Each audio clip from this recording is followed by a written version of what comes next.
മുത്തോലി പഞ്ചായത്ത് മുൻ പ്രസിഡന്റ് ജിസ്മോളും മക്കളും ആത്മഹത്യ ചെയ്ത സംഭവത്തിൽ കുടുംബം ഇന്ന് പരാതി നൽകിയേക്കും. വിദേശത്ത് നിന്ന് എത്തുന്ന പിതാവും സഹോദരനും ഏറ്റുമാനൂർ പോലീസിന് പരാതി നൽകാനാണ് സാധ്യത. കുടുംബ പ്രശ്നങ്ങൾ ചൂണ്ടിക്കാട്ടി ഗാർഹിക പീഡനം ഉൾപ്പെടെ പരാതി ഉന്നയിച്ചേക്കും. സംസ്കാരം സംബന്ധിച്ച കാര്യങ്ങളിലും ഇന്ന് തീരുമാനമുണ്ടാകും. ജി ശ്രീജിത്ത് കോട്ടയത്ത് നിന്ന് വിവരങ്ങൾ നൽകും. ശ്രീജിത്ത്, ഷൈനി മക്കളും അവര് മരിച്ച ആത്മഹത്യ ചെയ്ത വാർത്തയൊക്കെ നമ്മളെ വേദനിപ്പിച്ചു. അതേക്കുറിച്ചൊക്കെ ഒരുപാട് ചർച്ച ചെയ്ത് ആ ചർച്ച ഇപ്പോഴും പുരോഗമിച്ചുകൊണ്ടിരിക്കുന്ന ഘട്ടത്തിലാണ് വീണ്ടും സമാനമായ രീതിയിൽ കോട്ടയത്ത് നിന്ന് ജിസ്മോളുടെയും മക്കളുടെയും ആത്മഹത്യ എത്തുന്നത്. ഈ കുടുംബ പ്രശ്നങ്ങൾ എത്രത്തോളം ഭീകരമായി ഇവരെ അലട്ടിയിരുന്നു എന്നാണ് മനസ്സിലാക്കേണ്ടത്. ജിസ്മോളുടെ ബന്ധുക്കൾ ഇതുമായി ബന്ധപ്പെട്ട് പ്രതികരിക്കുന്നുണ്ടോ?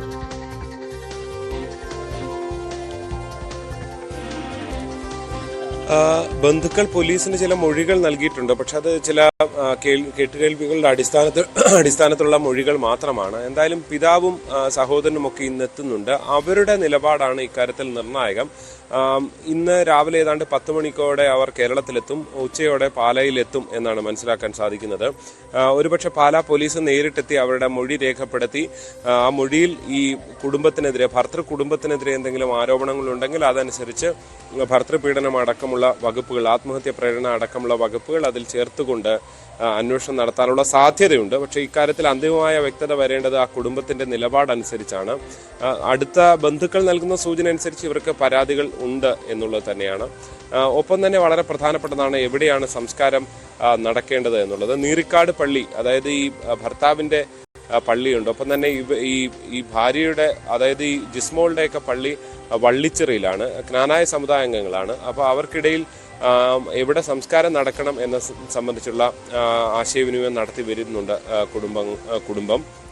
പള്ളിയിൽ അച്ഛനൊക്കെ ബന്ധപ്പെട്ടാണ് ഇക്കാര്യത്തിൽ ഒരു അന്തിമമായ തീരുമാനം ഉണ്ടാകുക. ജിസ്മോളുടെ കുടുംബത്തെ സംബന്ധിച്ച് വള്ളിച്ചിറയിലെ പള്ളിയിൽ തന്നെ അടക്കണം എന്ന ആവശ്യം അവർക്കുണ്ട് എന്നാണ് നമുക്ക് മനസ്സിലാക്കാൻ സാധിക്കുക. എന്തായാലും ഇന്ന് ഈ കേസിൽ വളരെ പ്രധാനപ്പെട്ടതാണ്. പ്രത്യേകിച്ച് ഇങ്ങനെ വളരെ പെട്ടെന്ന് ഇങ്ങനൊരു ആത്മഹത്യയിലേക്ക് നയിക്കുമ്പോൾ ഈ ഷൈനിയുടെയൊക്കെ സംഭവം ഉണ്ടായി. അതിൻ്റെ ഞെട്ടൽ മാറുന്നതിന് മുൻപാണ് സമാനമായൊരു സംഭവം ഉണ്ടാകുന്നത്. ഏറ്റുമാനൂർ പോലീസ് സ്റ്റേഷൻ പരിധിയിലാണ് ഈ സംഭവം നടക്കുന്നത്. അതായത് ഈ ക്രൈം നടക്കുന്നത് അവിടെയാണ് എന്നുള്ളതാണ്. അതുകൊണ്ട് തന്നെ ആ പ്രദേശത്ത് ഉള്ളവരാകെ വലിയ ഞെട്ടലിലാണ്.